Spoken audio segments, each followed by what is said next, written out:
happily ever after. Oh.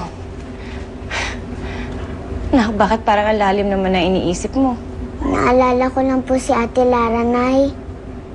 Bakit po kaya hindi pa niya sinasabi sa atin ang desisyon niya? Kung tatanggapin niya ang alok na kasal ni Kuya Nicolay o hindi. Baka kasi hanggang ngayon, nag-iisip pa rin ang Ate Lara mo.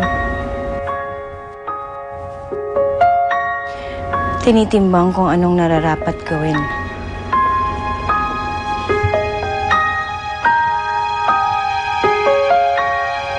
Isinasaalang-alang ang bawat taong masasaktan.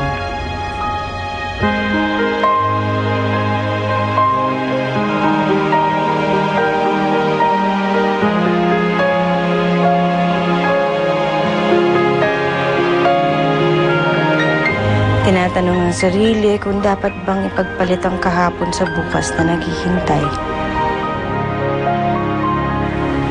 Ang hirap palang magmahal, Inay. Lalo na kung wagas sa totoo katulad ng sa Ate Lara mo. Buti pa sa mga fairy tales, madali lang ang happy ending. Sa totoong buhay, hindi. Pero umaasa pa rin ako na magiging maganda ang magiging happy ending ng love story ng Ate Lara mo. Ako rin, Nay. Ako rin.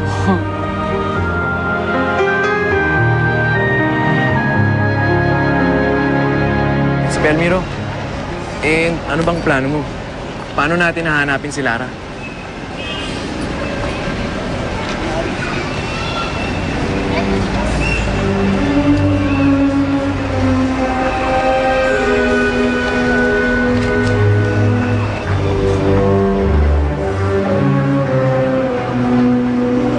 Si Lara?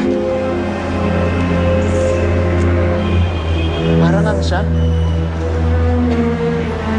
Magkasama nga sila ni Nicolay. Naku, paano na yan? Alexi, kailangan nating hanapin si Nicolay.